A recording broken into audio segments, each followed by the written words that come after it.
This is Sharp Money with Patrick Meagher and Mike Somich on VSiN, the Sports Betting Network. Sharp Money, VSiN, the Sports Betting Network. Mike Somich, I'm Patrick Meagher on a Sunday night into Monday morning, Week 9. A lot to get to, including we're doing this a little early tonight because Seattle currently up 38-14 on Washington. That closed 2.5-3 Seattle. The big news here, Samo, is as I'm looking at the TV, a huge cast on Jayden Daniels' arm, so the nightmare season for the Commanders continues. Yeah, everything that went right last year seems to be going wrong this year for the Commanders. They entered the game down wide receivers. They lose Luke McCaffrey in the first half, shortens that offense even more. But on the defensive side, they could not stop Seattle one lick. Seattle up 24-7 at the half. You saw Cooper Kupp be announced out of this game early. Steps up. Torrey Horton steps up. You see Elijah Arroyo step up. A.J. Burner steps up. And then Smith and Jigba is just Smith and Jigba. Darnold perfect in the first half, 15 for 15. This was just a beatdown from the opening whistle, Patrick. Yeah, we talked about balance. Like, my obsession with Seattle is balance. Defense, offense, obviously, the offense is impeccable. Like, 8 guys caught passes. They're running the football. I don't care about the injuries on Washington's defense. This Seattle offense is legit. The defense, we know it's good. And then tonight, special teams. So they're getting all 3 phases. We keep on talking about how good this Seattle team potentially can be. And tonight they put an emphasis on that. You're 100% right about Washington winning those one-score games last year. Injuries, yes, but they've come back down to earth here. They have. We saw last year they scored more points in any drive that included a fourth down conversion. They have not had that same, I'm not going to say luck, but that same conversion rate on fourth down that we saw last year. And without those extended drives, all of a sudden you're putting your defense in bad spots and they're not able to respond in a big way. And the landslide just begins. On top of it, the Jayden Daniels, is he going to play? Is he not going to play? We've seen calf, we've seen knee, now we've got arm, all these different issues. And it's as simple as when Marcus Mariota's in there, that offense does not look anywhere near the same. They move on from Brian Robinson Jr.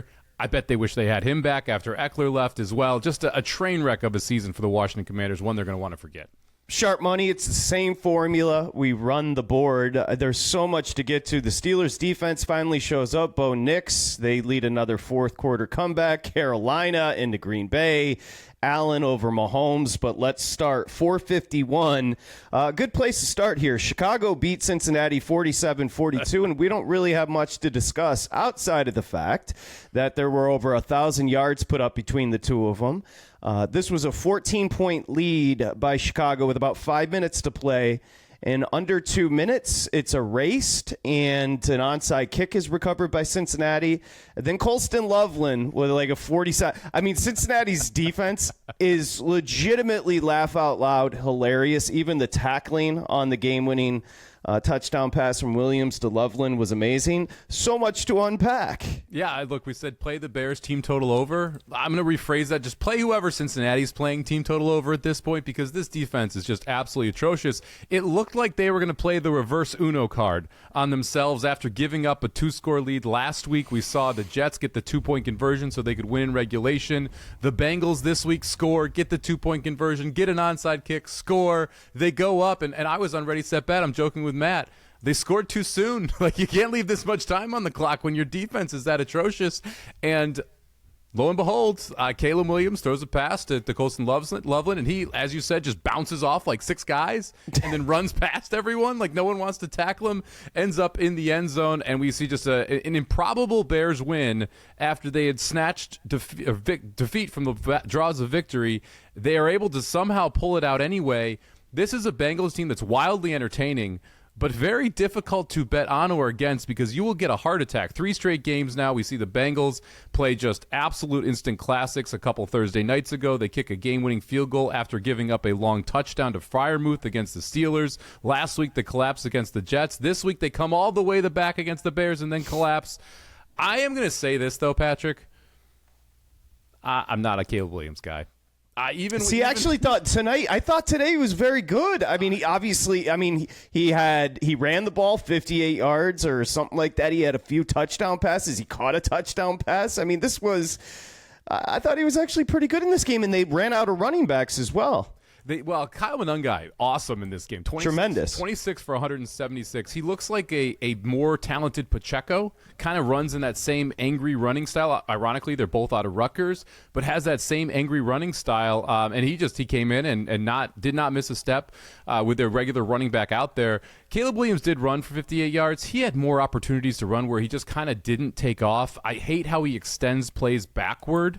Like when you watch Patrick Mahomes extend plays, he steps up into the pocket and then generally will run up the middle and then tuck toward the outside.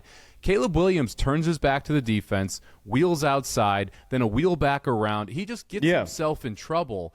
And when you combine that with his lack of accuracy downfield, it's not for me. It could get better. He can learn. But right now, it's still very much a work in progress despite putting up 47 for the Bears. How bad is the Bengals defense? They became the first team in 59 years to lose back-to-back games when they scored at least 38 points. And I can't imagine that's going to stop anytime soon because this defense, even just the effort on the final play was hilarious. Let's talk Chicago. We'll get to the Giants here in a bit with a loss at home to San Francisco. Chicago now all of a sudden, what are they, 5-3? Mike, they return home after a win, and they're going to get the Giants. They're 3.5. I think the look-ahead was 3, correct? Yeah, look-ahead 3. Total was 47, so we see this reopen with the Bears as a slightly bigger favorite. Not surprising, not just because the Bears covered here, but also because the Giants really struggled to move the football at certain phases of the game against a defense for the 49ers that lost another piece. We'll talk about this one once we get through the 49ers. Yeah, Cincinnati on a bye. We'll get to all the Week 10 bye teams. They could use a bye. Although Flacco threw for 470 yards. Higgins was going nuts. It's an interesting season. Like you said, it's almost must watch when they're playing because anything can happen. 453, San Francisco went to the Giants, 34-24 winner. This ended up closing 2.5, so an easy cover for San Francisco here. Yeah, Over gets home easily, so this is a good weekend. We're going to talk about a lot of happy things here because this was a fun NFL weekend for us. Look, this is a 49ers team that is going to move the football against a lot of teams, and they're going to give up points against a lot of teams because they are just keep losing pieces on this defensive side. We've seen now multiple weeks without Bosa, they just simply cannot get pressure on the passer. That puts a ton of pressure on their secondary to be able to make plays, and they're just not good enough on the back end to be able to consistently stop offenses when there is no pressure on the quarterback. This is a workmanlike effort, though, for the Niners. They came out, put up 17 in the first half, 17 in the second half. Christian McCaffrey was awesome, 106 and a tutty on the ground, 67 and a tutty through receiving as well. Mac Jones was efficient. He goes 19 for 24, 235 and 2 touchdowns. And the big question going to be, what do we do next week? Because Purdy is supposed to be back next week in Week 10 for the Niners. I would assume it's Purdy, but we'll see if there's any questions there. Yeah, I thought Jones was really impressive. Mm-hmm. He completed his first 14 passes, and obviously the 49er offense is at its best when it runs through McCaffrey. He laid it out perfectly, over 100 on the ground, 67 through the air. As far as the Giants, I think officially we can say this defense is a problem. Because they're going to do enough, and the rookie is good enough to keep them in games offensively, but defensively they've surrendered at least 30 points for the third straight week, so a bit of a disaster there with the Giants' defense. If they're not playing a bad offensive line, they're going to get cut up because their defensive line's still creating pressure. Burns doing a great job to get in and get sacks. They got a turnover where Burns goes in, gets a strip sack, and we saw their rookie be able to catch the ball in the air to recover the fumble as it was ruled on the field. But they can't consistently do that unless they're facing a bad offensive line. Now, if they're in a spot with a bad offensive line, they're going to wreak havoc. But if they're not in a spot with a bad offensive line, they're going to give up points because they're just a mess outside of that front four. Mike, you got division with San Francisco going home, and they're going to get the Rams. We'll get to the Rams here in a bit. Look ahead was 3. It is 3.5 with the Rams laying it. Yeah, going to be a banger. And this is one where, spoiler alert, I'm probably going to be on the Rams here. When we get to that one, we'll talk about it in full. But it feels like this is a really, really hard 49ers team to back against a good team. There are certain teams that you said it last Thursday on Sharp Money, where we're starting to see some teams separate. Like immediately, I think Seattle. I think Rams. Like there are teams that now I'm starting to rely on, and the Rams are one of those teams. We'll get to them here in just a bit. Now, on the other side, the Giants, as we mentioned, go to Chicago. It is up to 3.5. I'm not really interested in laying a hook with Chicago, if I'm being completely honest. Yeah, me neither. This would be Giants or pass, but I kind of like the over a little bit, Patrick. We're sitting at 47 right now. This Bears team, especially in the first half, very efficient with the football. We saw that again with the scripted plays and them getting out to a hot start here as they put up 14 points on their first 2 drives. And you flip over and you look at this Giants team.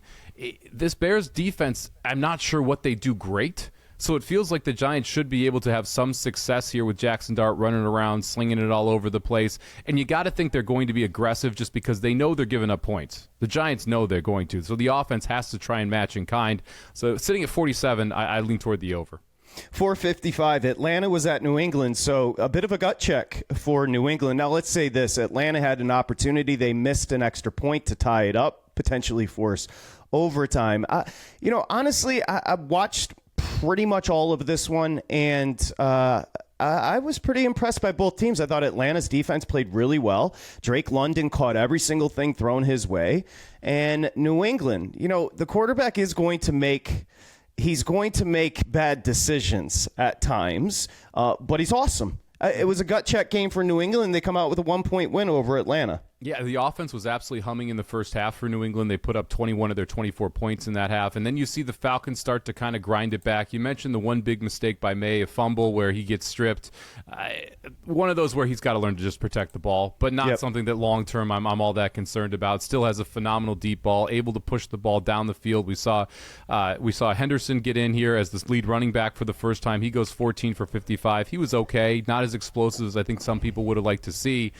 This was your pros versus Joes game of the day, Patrick, as the Joes just kept laying it with the Patriots. The pros kept coming in on the Falcons. It looks like it was going to be a Joes game when it was 21-7, and then Atlanta just ground back into this thing, and the Patriots offense not as efficient in that second half. So the Falcons end up covering every single number in this spot. Look, the Falcons are an enigma. I just don't know when you're going to get good Atlanta and bad Atlanta, because good Atlanta is good enough to play with a lot of teams in the NFL, and bad Atlanta just lays a just stinky egg right behind them every single time they show up in that form.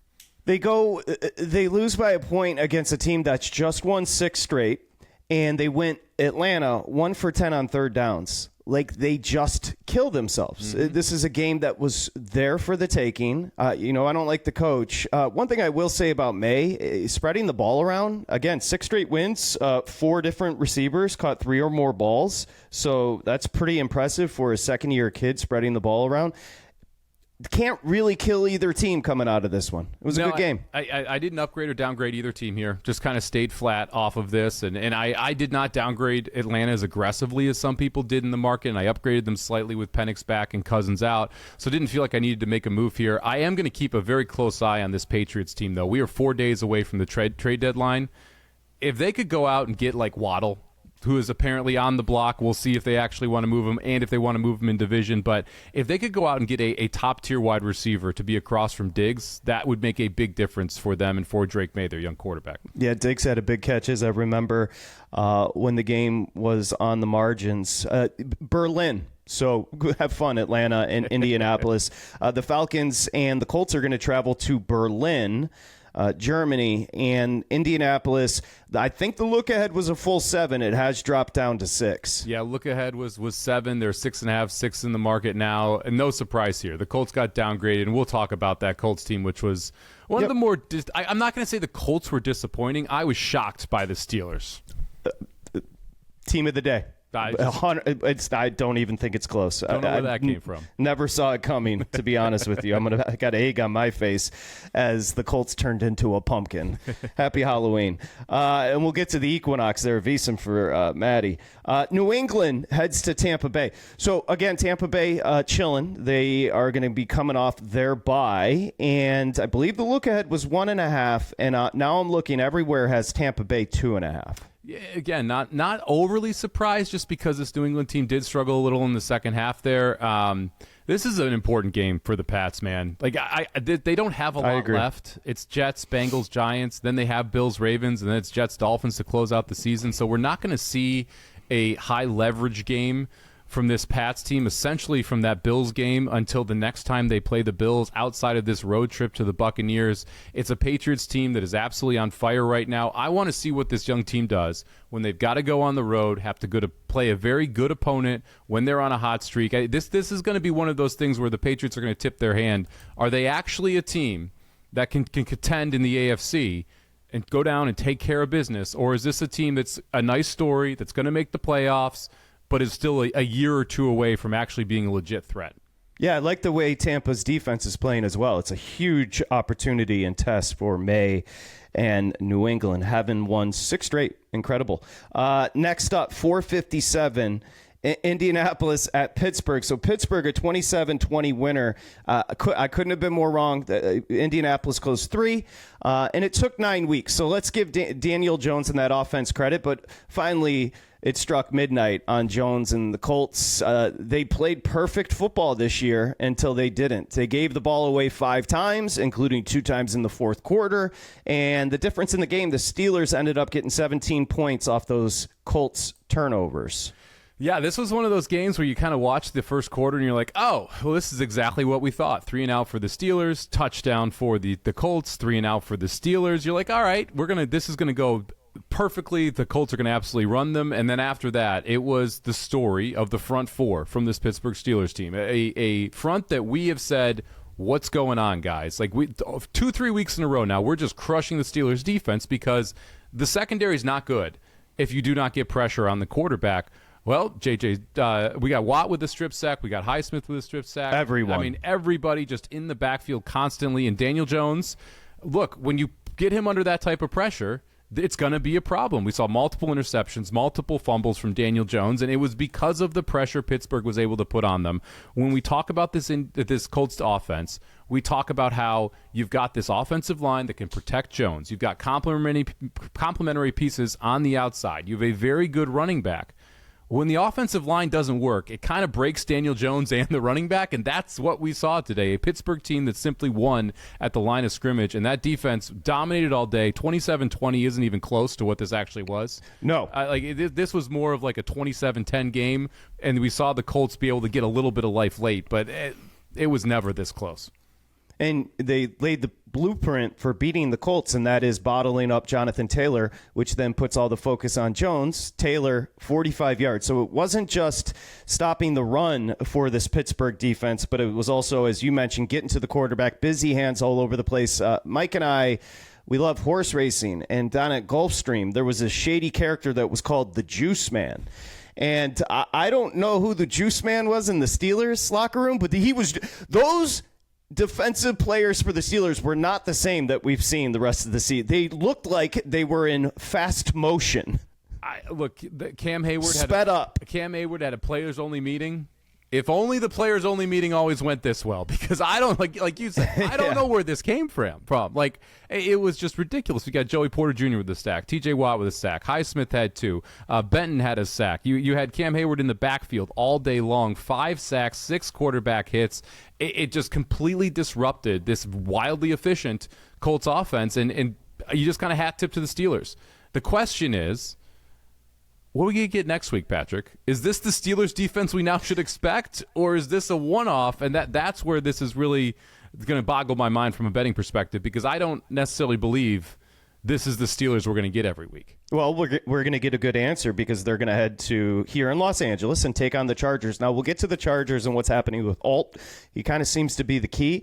The look ahead, I believe, was Chargers 3.5, and now a little respect coming Pittsburgh's way, evened up at 3. Yeah, look ahead was as high as 4.5 in some places. Wow. And we'll talk about Alt when we get to that Chargers game. I think Alt out is the big reason why we've seen a movement in that spread. Obviously, the Steelers' defense looked a lot better, but the difference with Joe Alt in the game and out of the game was drastic for the Chargers. If you look at their stats over they'll call it a game in 3 quarters that we saw Joe Alt back in the lineup. They all of a sudden were very good at pass blocking and run blocking again.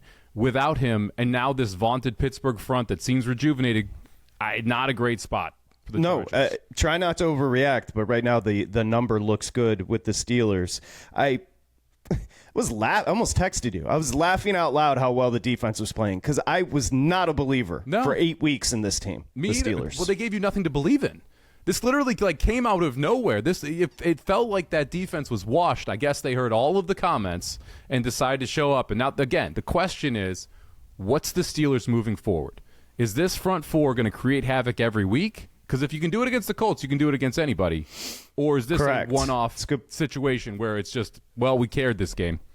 It's a good point. They demolished a really good offensive line. And stopped potentially the offensive player of the year in Taylor. Incredible. It really, the NFL is wild. And speaking of wild, 459. I was a terrible kid, and I used to play with my food, and I couldn't get up from the table until I ate all of it. Well, Green Bay is me as a child because they just dick around, in part of my language, but they do. And they were laying 13 and a half to Carolina. Carolina leaves with a 16-13 win over the Packers in Green Bay. Yeah, cash the under here. So another fun one there. I have a bunch of Packers futures, so it was not fun with the way that this final score ended up. Would have liked to walk out of there with the W. Fun stat of the day, Patrick. Green Bay scored 13 points. How many times did they punt? They didn't? They did not punt in this game. And it goes back to your playing with the food. They only had 2 turnovers, but there's turnovers on downs. There's a missed field goal in there. There's long drives ending in the red zone that end up in 3 and not 7. It's just not the efficiency you'd like to see. They lose Tucker Kraft in this one. It's a knee injury. It sounds like it's the season. So that is a big blow to this offense because he was really just taking that next step, the leap up there and becoming a phenomenal playmaker for them. I don't know what to say about this game because the Packers were efficient in spots and then just an absolute mess outside of it. The offense didn't have any rhythm despite moving the football in a lot of drives. It felt like the last drive was the first time you saw them have rhythm. We've had the Boo Birds come out in Lambeau. I wasn't impressed with the Panthers. They just kind of hung around and then all of a sudden won the game. Here's what I will say about the Panthers at 5-4. Strong run game.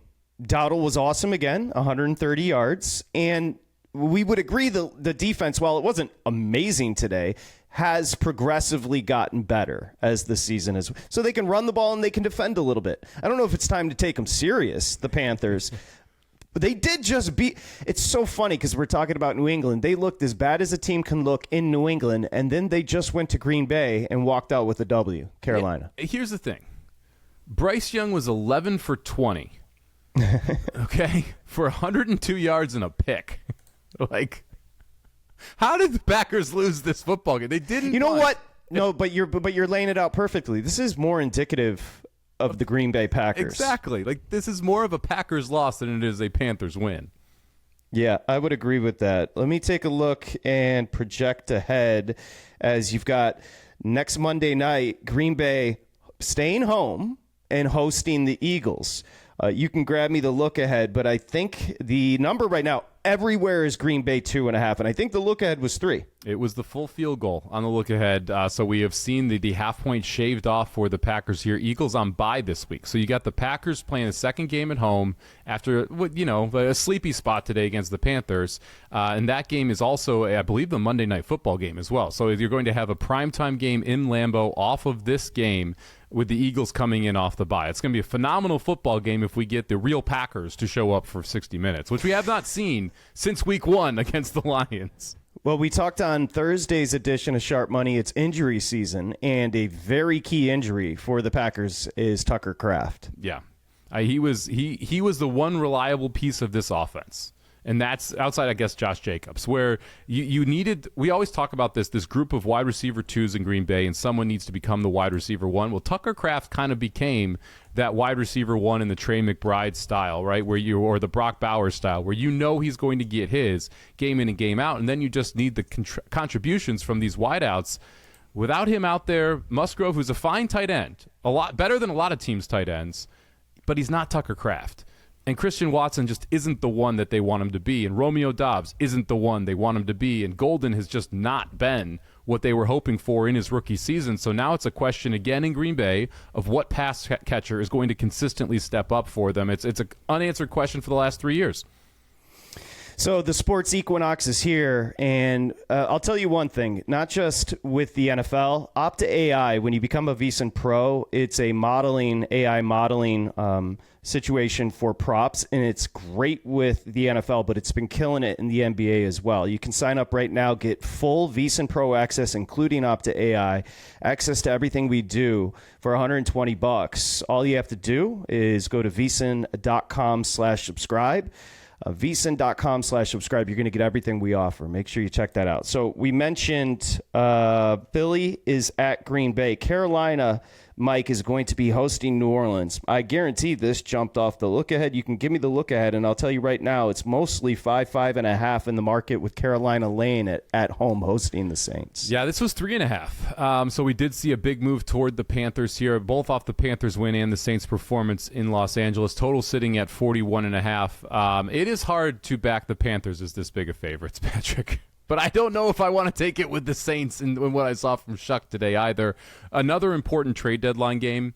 This Saints team could look very different if it's no Kamara, if it's no Shaheed, two players that are reportedly on the trade block when we fast forward to next Sunday. So one of the games that I kind of want to sit and let bake a little bit before we find out what the actual lineups are going to be. 461, Minnesota beat Detroit 27-24. Detroit did close. You'll have to give me. Did they get up to 9.5? They did, yeah. This one ping pong back and forth between 8.5 and 9.5. 10s hit the market at one point. Those got eaten up pretty quickly, but ended up closing Lions minus 9.5 here. Okay, don't even look at the numbers. I'm sure McCarthy's numbers were bad. He was really good in the game. Don't know how to say it. When it mattered, the pass to Naylor late, when all of a sudden Detroit was alive, he just kind of had a little thing about him where, and I'll look at the numbers, but I know they weren't good, but when they needed something, he was kind of there for him. Here was the key to this game. 5 sacks on Goff. I thought Minnesota's defense was awesome in this game. Yeah, it's a Minnesota defense that had struggled, and we had not seen that Flores blitz be able to get to quarterbacks. Today was a nightmare for Jared Goff. McCarthy ends up going 14 for 25, 143, 2 touchdowns. Yep. But like you said, the difference between him today and him in week 2 was highly noticeable. Quicker decisions with the football, quicker decisions on when to take off, was able to get through his reads and progressions much quicker than what we saw. When we touchdown run as well. The 9-yard touchdown run. When we were talking about McCarthy after the week 2 game, everything was a half second slow. Everything wasn't a half second slow today. And that is about as much as you could have hoped for with him reinserted into the lineup. The throw to Naylor was phenomenal with the game on the line. I mean, he was able to read back the shoulder. Play, able to understand where the linebacker was covering his wide out and hit his wide receiver over the back shoulder before the linebacker could turn around and make a play on the ball. It was as good of his throw as you're going to see in the NFL under the situation. Yeah, there were some bad ones too. But this was better than what we saw in week 2. So I'll echo your sentiments that this was a better than it looks stat line here from J.J. McCarthy. On the other side of it, it was, as you said, just a dominant defensive performance. 5 sacks, 11 QB hits. They heated up Goff the entire game. You saw 3 offensive linemen for Detroit leave the game at one point or another with an injury, so we got to keep an eye on this offensive line for Detroit moving forward. But much like the Colts, when you heat up the quarterback, it makes a big difference for the rest of this offense. I thought that was the difference in the game, the pressure that Minnesota was able to consistently put on Jared Goff. Yeah, I'm not a McCarthy guy. I was impressed by him. And Mike brings up a good point about betting Detroit moving forward. Pay attention to the offensive line. Why? If Gibbs and Montgomery don't get 100 yards, they're 0-3 this year. They had 65 combined today. That's everything. Because what is Goff? A very basic quarterback. Unless everything's perfect, then he becomes exceptional. It wasn't perfect today, and they got beat at home as a big favorite. Detroit, Mike, heads to Washington. Obviously, we'll have more on Thursday's Sharp Money, but I don't think the quarterback's going to be playing for Washington with a huge cast walking off tonight. And I've got Detroit 3.5 at the Commanders. So if you can find a 3 in the market, I see 1 3 out there. DraftKings is 3. Lions minus 3 is a bet. I would agree. Lions minus 3.5 may be a bet because the look ahead. Get on the 3 right now. That's why we're doing this tonight. The look ahead was 3.5. Patrick, how can you tell me if you're going back to Mariota that this isn't a downgrade? No, it is, and I love Campbell in this spot. So you have a wounded Lions team that you expect a strong performance coming back. You're taking on a Commanders defense that doesn't have a pass rush and is not creative like Flores is. And you're now missing Daniels. Detroit 3 is a big play for me. Detroit 3.5 is still in the account. Yeah. I would take either of those numbers, but if you can find the 3, that's a very good number. DraftKings right now minus 130, I believe, is where I saw it. Yeah, if you're downloading if you're downloading Sharp Money on a Monday morning, you can maybe find a 3. Go get it with Detroit. Totally agree with Mike there. Next one, and by the way, Minnesota ran the ball today as well, and that was key for a young quarterback if they're going to continue to run, play defense behind the second-year kid. So it's kind of hard to analyze Baltimore moving forward because it's just a tale of two seasons. I think the 3.5 was the look ahead for Baltimore at Minnesota, with Baltimore laying it, and everybody is still 3.5. Yeah, I don't think this one should change. I don't think we learned. I don't think that we saw enough from Minnesota to want to like drastically upgrade them. And Baltimore did enough to kind of protect the hook, right? Where if this was Baltimore minus 3, you'd see people pouring in on the Baltimore side. So 3.5 makes sense here. We didn't get to talk about the Dolphins and the Ravens game because it was a Thursday night game. That was a much closer game than 28-6. Especially the first half.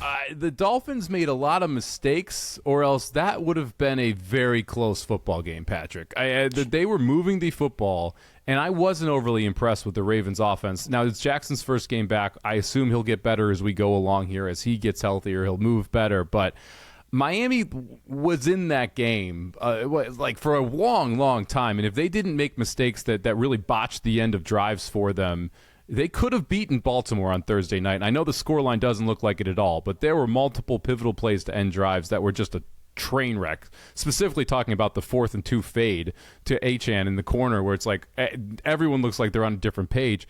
If that was a different team than Miami, Baltimore would have been in trouble on Thursday. Yeah, Miami very much probably should have been leading at the break. Also, for Miami backers or faders, McDaniels is going to keep his job for the rest of the year. That kind of gives you an idea. Greer is out, the general manager, but we'll talk about them in a bit. Here, it's 463 Denver, Houston. So Houston ends up closing 1.5 too. Denver with a comeback win, 18-15 here, Mike, and for the second time in 3 weeks, it's Bo Nix in the fourth quarter. Threw a touchdown pass in the fourth quarter and then set up the game-winning field drive in the final period there. So it was Nick's fourth quarter and a Broncos team that continues to live on the edge. Yeah, ever since the leverage call against the Colts, they're finding ways to win these football games. And this time they kick a walk-off here against the Texans, cash the Texans team total under. They put up 5 field goals but never able to get in the end zone. Big part of this game was a hit in the first half where I'm not going to say it was a headhunting hit, but it was a pretty dirty hit on C.J. Stroud. He gets knocked out of the game with a concussion. He only threw 10 passes in this game. Davis Mills comes in and absolutely spams Nico Collins with targets, so Nico ends up 7 for 75 on 11 targets there. Look, this was kind of how we discussed it on Thursday, right? This is a Texans team. Their offensive line stinks. They're not going to be able to move the football against good defenses like Denver, but their defense is very good. Great. Right? So, like, you play the Texans team total under, you play the under in the game. It's going to be a coin flip game coming down to a field goal one way or the other. There's no reason to be betting sides. Just be betting unders with the Texans, either their team total, game team total, or their opponent's team total. Yeah, their defense is pretty spectacular. Mills in, you mentioned the hit on Stroud, so we'll have to monitor what's up with the Texans quarterback sitting at 3-5.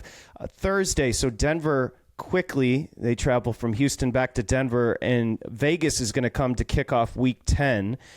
Raiders at the Broncos, and right now you've got 9.5, so you do have 10s in the market on Denver. Yeah, this is interesting because the look ahead was 10.5, and they reopened at some shops at 8.5, and immediately it was Denver money pushing this out to 9.5 or 10. And not surprised. Feels like 9.5. 9 is about the right number here. We'll talk about the Raiders here shortly, but the difference with Brock Bowers in and Brock Bowers out is massive.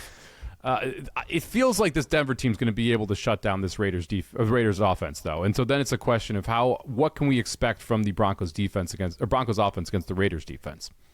And we will talk about Jacksonville. And when we talk about the Raiders, and Jacksonville heads to Houston, I don't really know what you want to do here. I think it's probably dropped from the look ahead because of the quarterback situation, because now it's 1.5 with Houston Lane at hosting the Jags. Yeah, it was 3. Total was 41.5 before on the look ahead, and we, like you said, reopened 1.5 here.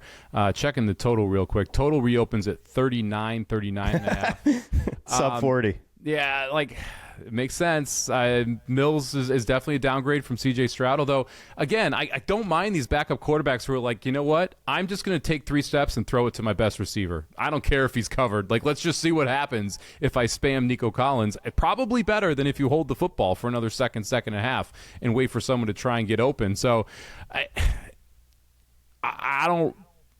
This is just another under game for me, Patrick. I would agree. Why overthink this, right? Just back on the under of the Texans here, because I don't want to take a side. I don't know who's going to win this field goal game. No, but that Texans defense is that good. Mm-hmm. They're really, really good, and that was the difference today, keeping them in it. Next up, the Chargers. So we can kind of delve into this. A really spirited effort by Tennessee, for being fair. 27-20. Tennessee does cover the 9.5, but the Chargers do win. It does go over the total. But the big story here is, it's crazy. Obviously, losing the left tackle and Slater before the season started, Alt had done such a good job in his stead, and now it looks like a high ankle sprain. He might be out again. Yeah, same ankle as his high ankle sprain earlier in the season. They're going to reevaluate and possibly have surgery on Monday. So this does not sound like it is going to be a short-term high ankle sprain here for Alt. And that really pushes us back to this Chargers offensive line. That's a mash unit that we're kind of just playing Tetris with the pieces, moving them from guard to tackle to set, like just all over the place. And it's unfortunate because when this offensive line has been healthy and when Alt has been out there, this looks like a very, very good Chargers team. And you mentioned the Titans frisky here. I thought the Chargers actually played really well. You had a bad pick 6 from Herbert. You had a punt return for a touchdown. Outside of that, the defense was awesome. The defense was really good. And so you have 2 plays where special teams and defense for Tennessee put up 14 of the 20 points. Outside of that, it was a very good defensive effort where they just kind of controlled this football game. They don't end up covering because of a late field goal by the Titans. Sorry for everyone out there who had the Chargers. The Titans kick a field goal with 4 minutes left, and that is the difference between the cover and the not cover. But I can't really take this Chargers team seriously as a contender without Alt out there. Here's what I would say. We're going to get Sunday night, the Steelers at the Chargers. ESPN Bet, if you're downloading the program, has Chargers 3.5. I'll take the 3.5 with the Steelers. Yeah, this is just a nightmare spot because this is exactly the team you don't want to be playing with your offensive line banged up off a rejuvenated effort like this. If we get the same Steelers defensive line against the Chargers on Sunday night, Herbert is going to be in for a long day. I will be targeting Herbert rushing yard props over because we have seen him consistently use his legs. He's going to be under duress. He's going to take off against that Steelers defense. So I like his rushing yard props over. I agree. If you can get the Steelers with the hook, you take the hook. If it's flat 3, you pass. 467 Jacksonville, 1-point win. Vegas scores in overtime, then they go for 2. They don't convert. So Jacksonville lucky to get out of there 30-29. They don't cover the 1.5. They don't cover the 2.5 at FanDuel. But the Jags, who I don't think either of us really believe in, do pick up a W there in Vegas. Yeah, I don't believe in this Jaguars team. Trevor Lawrence is kind of who I thought he was. Throws a pick in the red zone in the first half that kind of would have kickstarted this Jacksonville offense. Instead, doesn't end up getting being able to throw a touchdown pass. Does run 2 touchdowns in this game. 9 carries for 24 yards. To me, the big story here is Brock Bowers. No real change, in my opinion, on Jacksonville off of this game. I think their defense is mid. I think their offense is mid. I think they're a below-average football team in the NFL. Brock Bowers was healthy again. And we did not see this Brock Bowers. We saw it week 1. He gets injures the knee. We did not see it before he left for a couple games. He was back today. 12 for 127, 3 touchdowns. He was all over the place for this Raiders offense. And it was amazing how different this Raiders offense looked when you had a dominant piece like that, because all of a sudden it's not getting, Jacoby Myers isn't getting doubled, and Michael Mayer is out there and he's open, Trey Tucker is open, Ashton Genty able to get involved in the backfield. Brock Bowers just makes this team significantly better when he's out there. And so I'm probably going to upgrade the Raiders despite the loss simply because Brock Bowers means that much to them. Bowers was the story for the Raiders. Cam Little was a story for the Jags. So if you want something strong here, the kicker. He broke a record, a 68-yard field goal, then with seconds left in regulation, a 48-yarder to tie it up, to force it to overtime. So, the kicker for the Jags. I will say this, maybe look Thursday at a team total on Denver, because the problem with the Raiders is their defense can't stop anyone. The unit's now surrendered at least 25 points in 5 of the Raiders' past 6 games. So that's it's not a great offense either. It's a very mid team. It is. Below mid. I want to give props to Pete Carroll. So we got into overtime here, and Jacksonville scores a touchdown. 10 plays, took them 6:36 off the clock. The Raiders score a touchdown with 16 seconds left. Good on you for going for 2, Pete Carroll. You got to go for 2. That was 100% the right decision. If he had kicked the extra point, I'd been like, really, dude? Like what? You need a win, right? What are we? Why are we playing for ties? So I at least nod to Pete Carroll. I would agree. And also, whoever was announcing that game, you never kick the ball away in overtime when there's a 10-minute clock. You may have one possession. And that's exactly what happened here. That's why, if you're Jacksonville, you always take the football.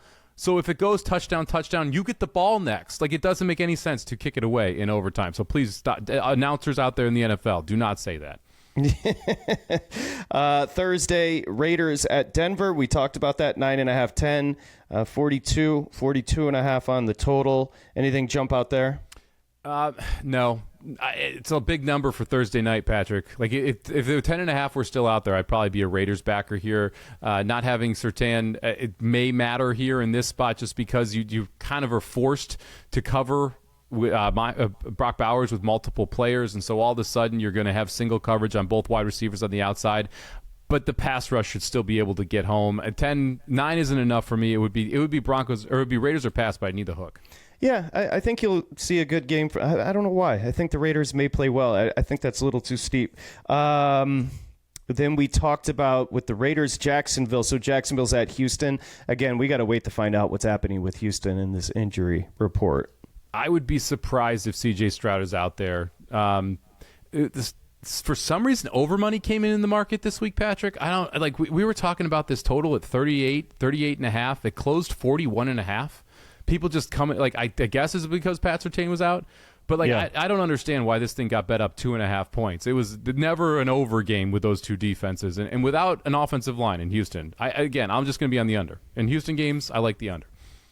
469, New Orleans was here in Los Angeles at the Rams. 34-10 winner for the Rams. Easily cover the 14.5. And when you're a good team, you need to be able to do what the Rams did today. That's really all there is to it. This is a really good team. It's only going to get better. Stafford was awesome in the game. Obviously, Puka and Adams combined for 155 and 3 touchdowns. Oh, and a defense that is playing about as good as anybody right now. Yeah, this is a Rams team that won the game more convincingly than a 34-10 final I would score. agree. Like that's pretty much all you can say for the Rams. I mean, they were just dominant on both sides of the ball. Shuck was fine. He wasn't good. Yeah, he wasn't terrible. He was fine. This is just a talent. A talent. I don't want to say a lack of talent. They're not completely talentless on the Saints side, but there's just not enough good dudes out there, right? It's a bunch of mid guys, and when you put them all out there, they come out as the second worst team in the NFL, right? There's just not any real playmakers out there for you. You have Olave, but you're not really able to get him the ball enough to make a difference. Shaheed probably going to be on the move. This is like I said, a team that you want to watch in the trade market because Shaheed and Kamara both considered top tier targets for different teams around the NFL. I would think about moving on from all three. Just you can find receivers. Just maybe somebody gets desperate. You get those picks. You mentioned it. It's just a team that's trying. They're just not talented enough. They're between generations. They had all these good dudes, and they were in cap hell coming into the year as well. You were great. Now you got to pay for it. Be great again. Rookie head coach, too. There's nothing about New Orleans, like, for example, a Cleveland or a Jets. There's nothing about New Orleans where I'm like, oh, I'm disappointed. No. They've been what we thought they would be. So they head to Carolina, as we mentioned, and Carolina's jumped off the look ahead up to 5.5 and 5s out there as well. Yeah. That's the Saints at Carolina. I can't lay 5.5 with the Panthers. I can't do it. That's one of those teams where you're still learning how to win. You need to learn how to cover before I really want to lay that type of number. That being said, I don't want to run to the Saints either. It's kind of in a dead zone. If we get up to 6.5, I'm probably back in the Saints. I doubt we ever see that. Look ahead again was 3.5. So we're already seeing a 2-point move. I would doubt if Sharps let it go out another point. Yeah, and the Rams are at San Francisco in division. Important, obviously, because remember, the Rams lost and Survivor got killed. The Rams lost at home to San Francisco, going to be super motivated. The hook has been added to the look ahead, so it's 3.5 with the Rams. I probably would lay it. They feel very in tune right now. BetMGM and FanDuel and DraftKings all have 3s. Nice. Minus 120s at every one. FanDuel's minus 118. If you wake up and a 3 still is available, Rams minus 3. That's another one where you want to take that hook. This is, you mentioned it, a very highly motivated team in this spot. I don't care that Purdy's back. To me, that's not a big upgrade between Purdy and what we've seen from Mac Jones. And this is a Rams team that absolutely needs this game if they're going to be able to win this division. And so I think you're going to get a very big performance from the Rams. They're going to be disappointed with what they saw. Now, the one thing you're kind of worried about here, Shanahan does own McVay. He does. So what does Shanahan have up his sleeve? Is he going to be able to scheme up a game like what we saw on that Thursday night? You got to remember, though, you had the full defensive pieces in on that Thursday night. You're missing all of those pieces now. That's where I think the difference is. You're not going to be able to pressure Stafford. He's going to have all day. I think that Rams offense is able to feast against San Francisco. I'll start by saying I was wrong on 471, but the Bills played a Super Bowl in the regular season, and Kansas City just went and played a game because this was so important for Buffalo. You could tell on that first drive. You could tell about with the energy, kind of who are we? And they were a team that could run the ball against a defense that wasn't allowing you to run the football. They have Josh Allen, and they stopped the run with a ton of injuries on defense. Impressive performance. As a matter of fact, 28-21, Buffalo beats Kansas City. It didn't feel that close. No, it didn't. It felt like Buffalo could have been way ahead in this game. And there was a point where Buffalo was up. Buffalo's up in the first half, and they had a convincing lead. They were up 21-10. Kansas City gets the ball. There's a minute 50 left on the clock in the first half. You get a 20-yard play to Kelsey. You get a 40-yard play to Hollywood Brown down to the 1. And Kansas City gets the ball after the break. And the defensive stand to hold field goal. The Chiefs out of the end zone was one of the biggest possessions there because it felt like at the end of the first half, it should have been 28-3 Bills. And because they missed a fourth down conversion around midfield, the Chiefs able to get a touchdown off that. That game was a lot closer than it should have been at halftime. Buffalo able to hold them to a field goal there, able to get the stop out of the break, and really just kind of took control of this game. I've got like the flashing warning lights on with this Chiefs team, Patrick, because I love so many pieces of it. This offensive line's a problem again. We talked about when we've seen the Chiefs make the Super Bowl and lose, it's the offensive line that was the real issue. We're still working with a MASH unit over there, and Buffalo absolutely lived in the backfield against Kansas City. They had 3 sacks. They had 15 quarterback hits on Mahomes. And on top of that, Mahomes wasn't able to run the football either. I believe it was just 1 for 5 today on the ground for Mahomes. And every time he tried to step up, the 2 D tackles collapsed in. There was no room to go. Every time he tried to wheel out, there was a defensive end waiting for him. This was a masterclass by the Buffalo Bills defensive line, and a big reason for it was the banged-up offensive line for the Chiefs. They need to get healthy. They need to figure that out because that is the biggest liability right now on this team. Yeah, they may make a move. They go on by Kansas City. I believe Tuesday is the trade deadline. We'll see what I'm not as concerned about, but I do understand your trepidation as far as the offensive line. Buffalo will go to Miami.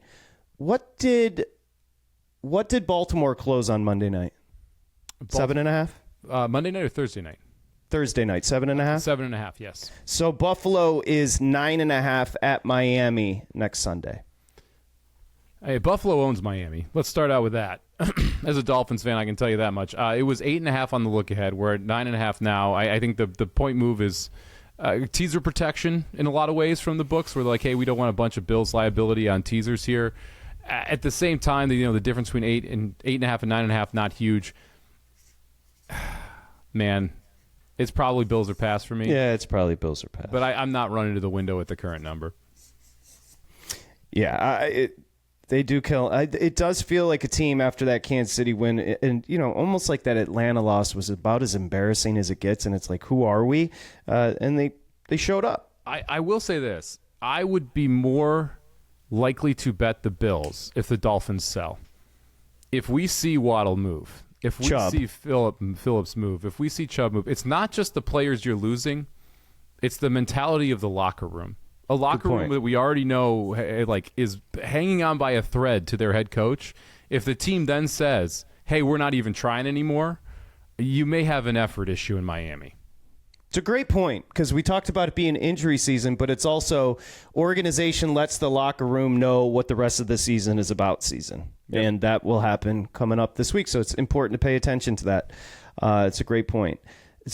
We close out 473 Seattle, who it's my obsession is just calling them balanced, and tonight was as balanced as they get. Seattle beat up on Washington 38-14.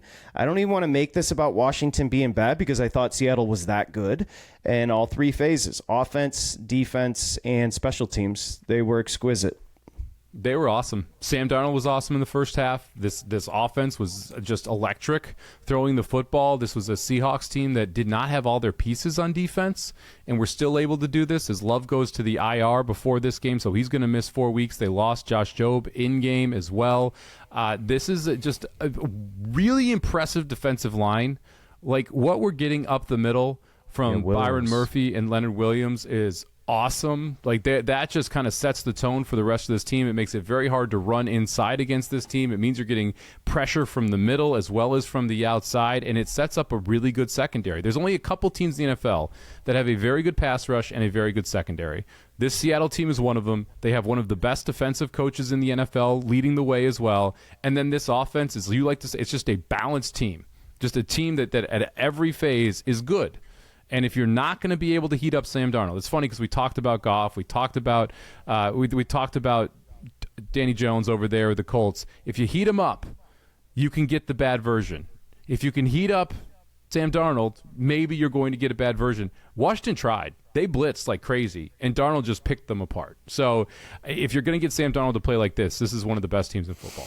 Yeah, and Seattle's cornerbacks, in the secondary, they're going to get healthier. So very interesting. Okay, so I'm just taking a look, and it looks like Seattle's going to get Arizona. We're going to finish off with them on Monday night. Seattle, look ahead with 6. They're up to 6.5. DraftKings is Seattle 7 with the Cardinals coming in. I like the Seahawks in the 6.5 for a couple reasons. First off, I like playing teams that have to take on teams that are playing Monday night. We could get an injury on Monday night to the Cardinals, which could move this line. You're also getting more rest. This is a Seattle team that's just cooking right now, and it's a Seattle team that's owned the Cardinals. We talked about this last time these two teams played. We backed Seattle. They covered. I believe that was week 2, maybe week 3. They beat this Cardinals team twice last year. The defense was the highlight in both of those games. Kyler Murray simply has not figured out this defense yet, and if he does not play on Monday, he is going to play the following week based on the prognosis from his injury. So I like the Seahawks in this. This Seattle team is just right now, I think they're a little undervalued in the market, and they own the Cardinals.